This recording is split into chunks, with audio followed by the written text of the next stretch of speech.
The Jewish old man suddenly pushed his grandson out of the crowd. In order to buy his grandson more time to escape, he shouted and yelled, pretending to be insane and deliberately causing a commotion, successfully drawing the attention of the Nazis. The old man went to such extreme lengths only to win a slim chance of survival for his grandson. However, he paid with his own precious life. The boy was terrified and ran desperately, trying his best to escape the deadly pursuit of the two soldiers behind him. In a panic, the boy dived headfirst into a pile of ruins, seeing a large number of German troops surging forward like hungry wolves. He had no time to think and hurriedly crawled into a hole in a panic. Unfortunately, a Nazi officer, like a demon, was standing right at the entrance of the hole. The boy was scared out of his wits. The officer bent down to peer inside the hole, and the boy closed his eyes helplessly, waiting in despair for death to come. However, the officer did not notice anything unusual. Not giving up, he kicked a stone into the hole. The boy trembled in fear, curled up in a corner, not daring to move. At that moment, the soldiers made a new discovery,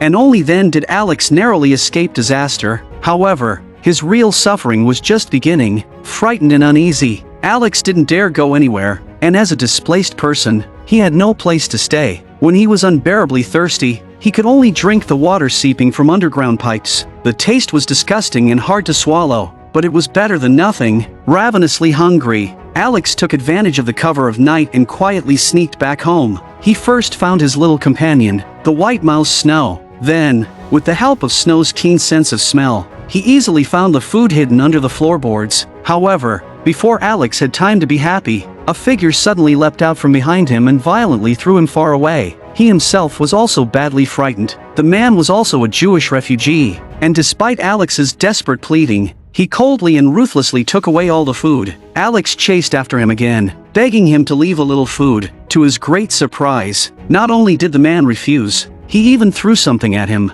Unfortunately, the loud noise accidentally alerted the German soldiers downstairs. The man and his companion were also discovered by the Germans. Hearing the gunshots, Alex panicked and, in a frenzy, crawled under a metal basin to hide. The German soldiers charged over like starving tigers. Unexpectedly, one of them suddenly stopped while passing by. He turned like a ghost and silently approached Alex's hiding place. The soldier's foot was almost touching Alex's face, scaring him so much he didn't dare breathe. Fortunately, luck was on his side, and the soldier didn't discover him. To prevent Jews from hiding in the ruins, the German soldiers set fire to all the furniture and even shut off the pipe valves. Now Alex couldn't even drink dirty water, and survival became even more difficult. Parched with thirst, Alex finally couldn't resist and drank a sip of vodka left by his grandfather. The strong liquor burned his throat like fire. Unable to hold his liquor, Alex soon fell into a deep sleep. In the hazy dream, his father and grandfather appeared like angels, sitting beside him with loving smiles on their faces. Alex's laughter was as crisp as silver bells, immersed in this long-desired moment of happiness. However,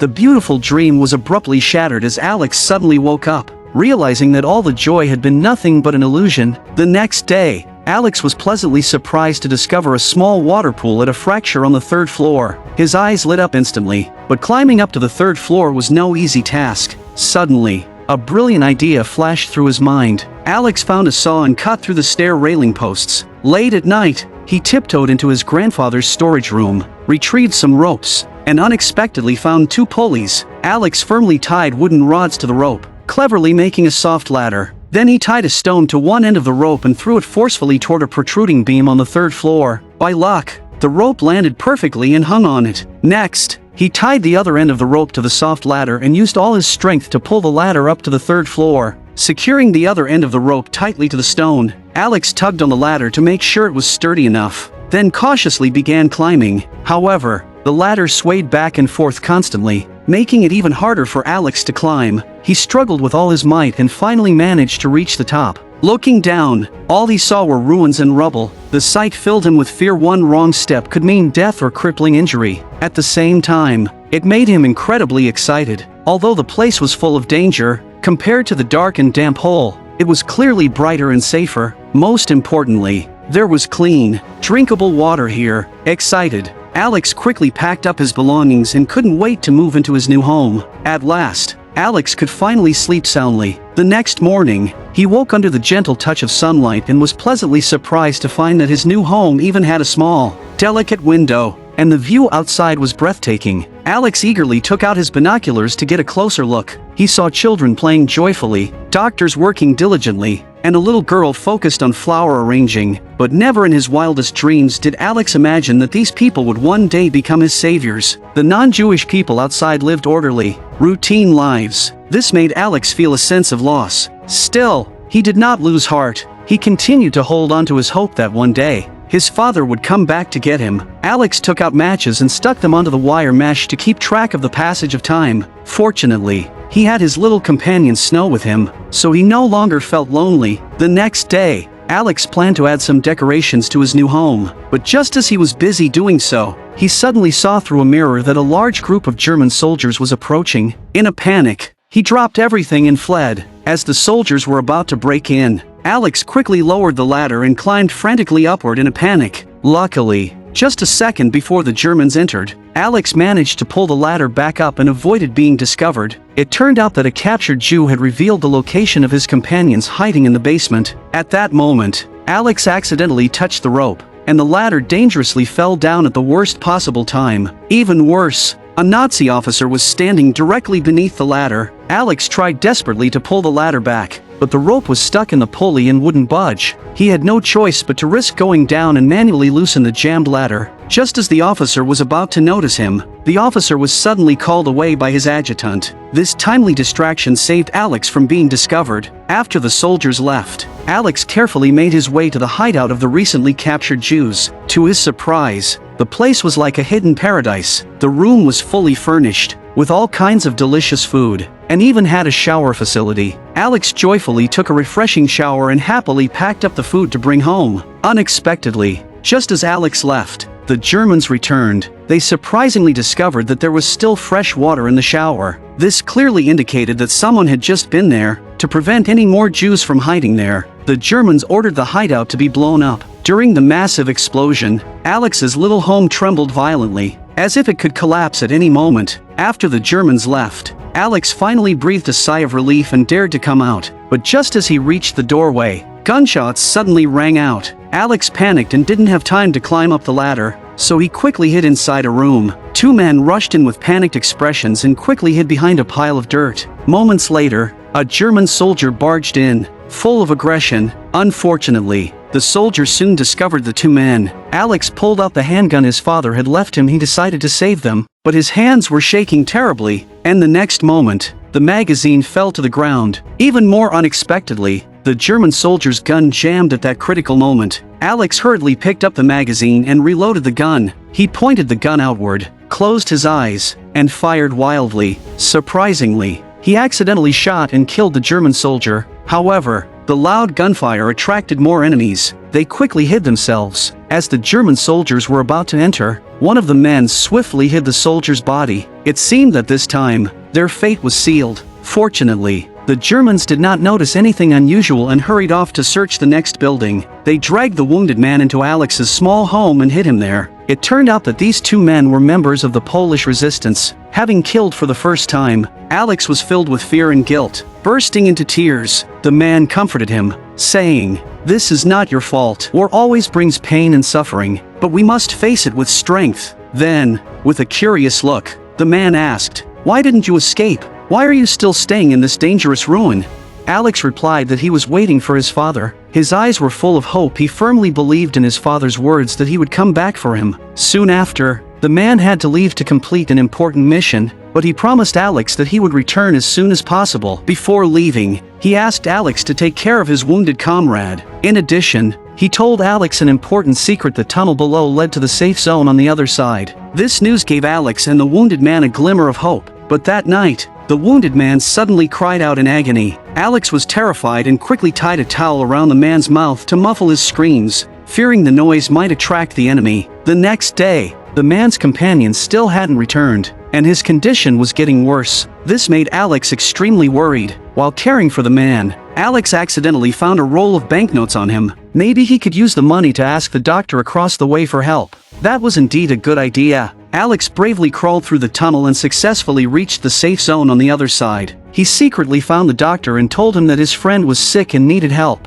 Unsure what to do, Alex placed the money on the table, hoping it would make the doctor more willing to help. However, after seeing the money, the doctor picked up the phone and tried to report him. Nervously, Alex said that he was right across the street and often saw the doctor playing chess. Hearing that, the doctor quickly hung up the phone, looking at the small window across the way in disbelief. The kind doctor's wife not only gave Alex a clean bath but also urged her husband to bring more food for him. After treating the man, the doctor told Alex that if his condition worsened, he must come find him again. Alex took on the responsibility of caring for the man with courage, but days passed, and the man still didn't wake up. Just as Alex was about to find the doctor again, he was shocked to see that the doctor and his wife had been taken away by German soldiers. Alex was filled with guilt. Perhaps he had brought misfortune upon them. He quickly left the dangerous place. Unfortunately, he was followed by a few thugs who mocked him as a Jewish brat. At that critical moment, a kind little girl appeared like an angel. She cleverly defused the situation and helped Alex escape. That little girl was none other than the one across the street who often arranged flowers. Alex was lucky to have survived. When he returned, he was overjoyed to find that the man had miraculously regained consciousness. The man's health gradually improved, and his company brought endless joy to Alex. Yet happy times were as fleeting as shooting stars. The man had an important mission to complete and had to part ways with Alex. They wanted to take Alex with them, but he stubbornly chose to stay behind, waiting faithfully for his father's return. They bid a painful farewell. Alex's heart ached like being cut by knives, and he became alone once again. Autumn passed, winter came, and time quietly slipped away. Yet he remained there, steadfastly waiting, never wavering. He stuck countless matches under the wire mesh, each one like a tiny flame of hope, yearning to light the way for his father's return. But his father's figure never appeared. One day, as Alex came to the opposite side as usual, he was stunned by what he saw. German soldiers were meticulously inspecting people's identity papers. His heart jumped into his throat, and he instinctively ran, hiding in a corner. But fate was unkind. He was still discovered by the soldiers. Alex raised his hands in terror, tears welling up in his eyes. Seeing the pitiful boy before him, the soldier felt a pang of compassion and decided to let him go. Alex collapsed to the ground, sobbing uncontrollably. With nowhere else to go, he reluctantly knocked on the little girl's door. They had dinner together. The girl's mother told Alex that there was a curfew outside and it would be best for him to stay overnight and leave in the morning. The mother and daughter planned to go live with an uncle in the countryside and asked Alex if he wanted to come along. But Alex, determined to wait for his father's return, once again declined their kind offer. Watching their departing figures, Alex felt an even deeper sadness. Day after day, Alex gazed at his father's photograph, longing for him to come back safely and take him away from the desolate ruins. But no matter how long he waited, his father's shadow never appeared. One day, a group of children came to play in the ruins, but disaster struck without warning. The structure suddenly collapsed. Alex's little shelter shook violently, on the verge of caving in. His face turned pale with fear as he scrambled up the ladder, but before he could catch his breath, the ladder snapped with a crack. Alex fell heavily onto a pile of stones,